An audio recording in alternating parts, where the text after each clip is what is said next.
Welcome to a special edition of I Can't Make This Shit Up, Breaking News. I'm your host, Msniquerevamp. Lieutenant, you were telling me that the shooter drove his vehicle into a ditch not far from where we're standing, tried to enter the school, and met resistance from law enforcement right away? That's correct. So prior to that, though, the shooter was involved in a domestic disturbance with his grandmother. We do know that he was living with his grandparents and was involved in some type of domestic disturbance with his grandmother, in which he shot his own grandmother. At that point, he fled from that residence to the area where the school is at. That's where the vehicle was crashed, and he was able to make entry into the school. That's when we got calls from local law enforcement that the shooter was making his way into the school. So he meets resistance from law enforcement at the gate, fights his way in. Once he's inside the school, what happens? Right, so we had local police officers here from the Uvalde Police Department, school police officers, as well as state troopers that were responded on scene first. They were the primary officers on scene. They heard the gunfire. They saw the shooter. At that point, they were met with gunfire by the shooter. Several police officers were shot. Wow. At that point, the gunman, the shooter, was able to make entry into a classroom, barricaded himself, and at that point, it just started shooting children and teachers that were inside that classroom, having no regard for human life. Just a complete tragedy, and an evil person going into this school and killing children for no reason whatsoever. How was law enforcement eventually able to breach that classroom and take out the shooter? Right, so at that point, the initial officers that were on scene, they were at a point of disadvantage. There was no way they were able to make entry, especially with the amount of manpower that was on scene. So at that point, their primary focus was to evacuate as many children as possible.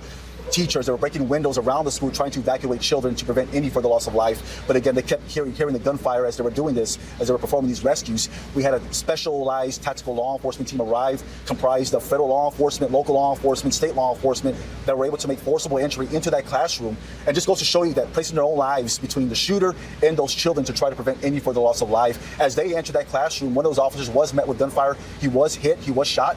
He is out of the hospital. At that point, they were able to shoot and kill the shooter and prevent any further loss of life. It's so scary to think this could have been even worse than what it was. You know, it was such a horrific scene that many of the children could not be identified, and they had to use DNA and other avenues to identify children. So that's still ongoing. I'll get a briefing today at 10:30 there in Uvalde with all the latest details of it, along with Governor Abbott and Senator Cornyn. But imagine you're a parent and you can't even identify your child. Good morning, guys. I have to be honest, I'm extremely conflicted with this horrible tragedy, this senseless act that happened yesterday.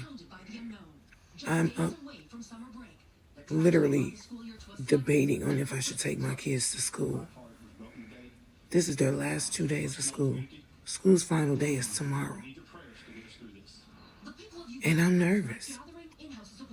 They're not allowed to carry their book bags this last day of school. This last week of school for this very same fucking reason. And it doesn't seem to matter. I'm literally sitting here watching the news. I'm gonna go have a conversation with my babies. And quite frankly, I'm just gonna see how they feel. If they don't feel like going today or tomorrow, then oh well, I'm keeping them home. This shit, this is sad. Our prayers are out to every single one of these families. This has affected everyone. And just because it didn't happen in Dallas, it still happened in Texas. And that's close enough for me. Y'all have a good day. How are you feeling about what happened yesterday? Crazy. Are you wanting to go to school or not? Mm-hmm. You do want to go? Mm-hmm. It's been these last days of school. Okay. What? I said, if it did happen, my friends would be the last face I see. That's a good thing. If it did happen, your friends would be the last faces you'll see? Yeah. How do you feel about what happened with the kids? Scared. Are you wanting to go to school today?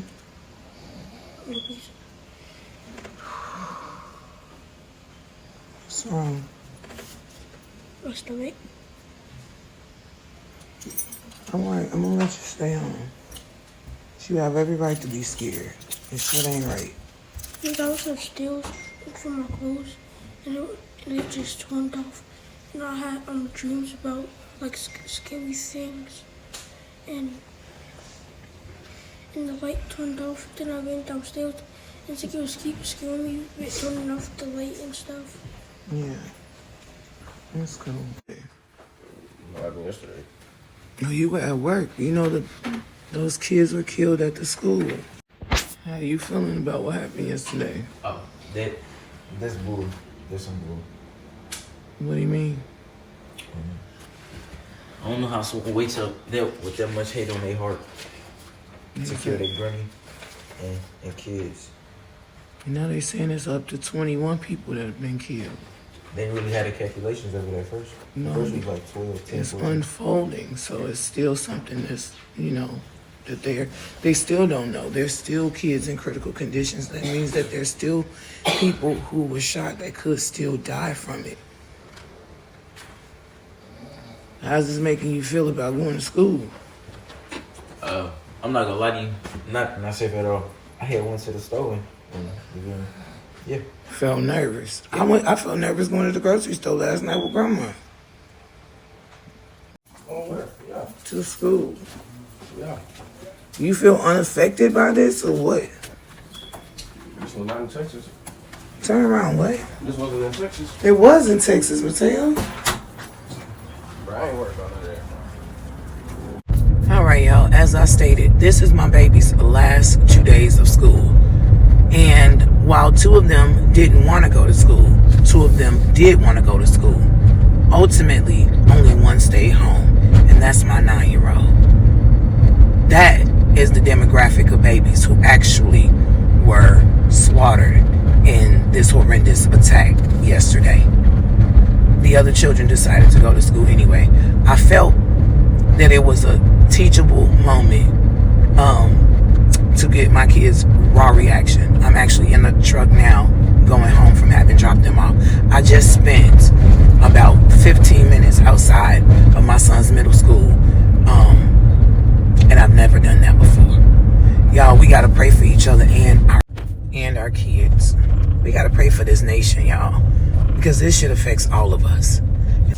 As y'all can see, this tragedy affected each of my children differently.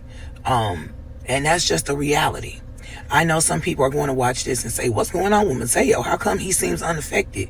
Well, because this happened while Mateo was in school and he didn't know about it. And then when he got home from school, he went right to work. So he just didn't know a lot about what had happened. He had heard what happened, but he wasn't sure. That's the reason why he said this didn't happen in Texas. He was just simply unaware. And so even with the evidence, even with the information, he just doesn't feel bothered by it. That's his true and raw feeling at the moment. You know what I'm saying? While his twin is extremely affected by it. He was scared to go to the store yesterday. You know what I mean? So the reality is we all have different ways of accepting, acknowledging, and processing what we're all going through right now. And I think that I gave you guys a good glimpse of how different we all are, even if we live in the same house.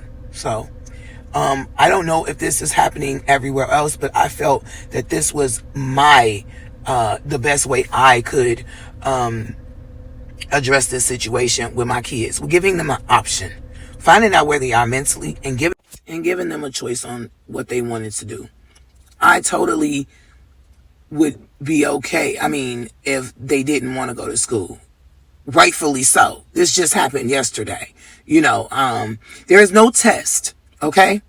There is no test. There is no exam. There is nothing, absolutely nothing more important than my kids' safety, whether mentally or physically. So, yep, I'm going to get on the phone and I'm going to let them motherfucking school know that the one that did stay home, he won't be coming in today or tomorrow.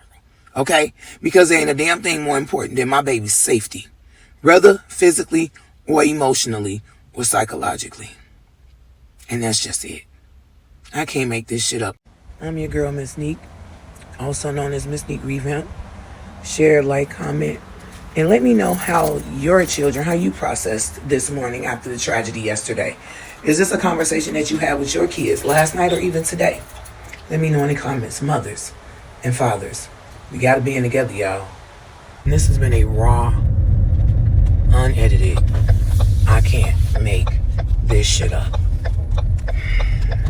I love y'all.